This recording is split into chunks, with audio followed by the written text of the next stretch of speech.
My name is Taryn Scher. I am the Sparkle Boss at TKPR, which means I am the boss.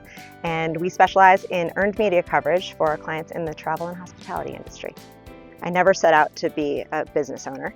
I started working in New York at a very young age and learned PR just by doing it firsthand. I'd never taken a PR class, never took a business class, but I fell in love with the PR industry and had an opportunity to move to South Carolina in 2007 and approached the company that I was working for and said, let me work remotely. I can do this job remotely, which was absolutely unheard of at the time. But they said, okay, but they didn't say fully okay. They said, okay, but not as our employee. And essentially, they're the reason that I started TKPR.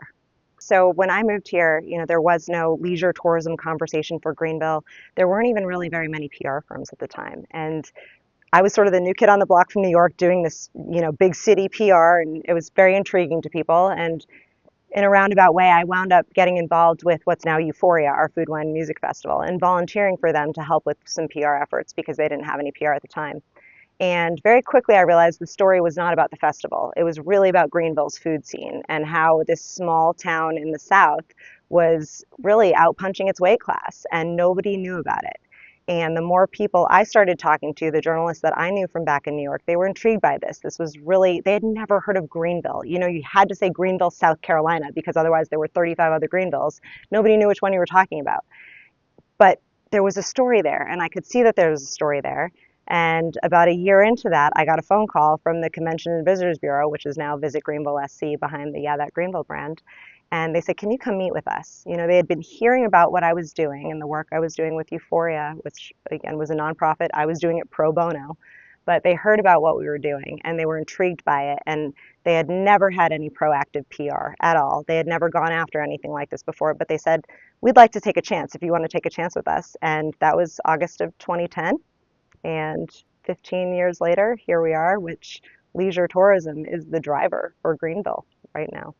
I mean, you look back and at that time, there were 2 hotels downtown. There were 60 restaurants. Now we've got 220 something restaurants downtown alone, 8 full service hotels.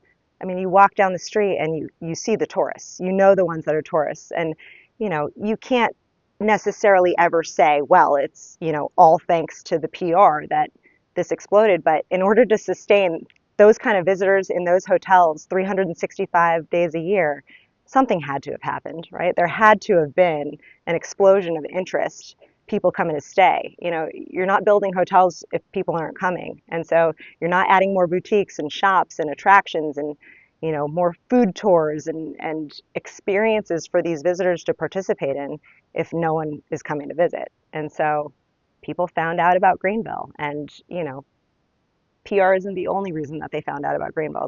I will never, ever claim that, but it had a lot to do with it. When we started doing the PR for Greenville, the budget was very, very thin. I mean, literally my budget today is 10 times what it was back then to do PR by itself.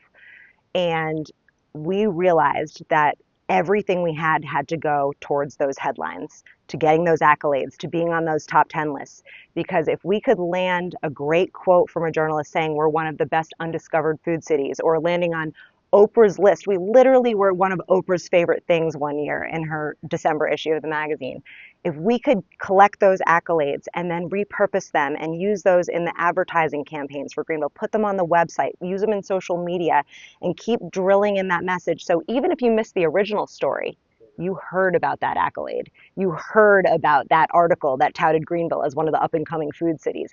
And that was a very intentional decision and really smart conversation between not just us as the PR team, but the marketing team and the social media team and everybody making sure that we were amplifying every single result that we as a PR team got to leverage that for the entire destination.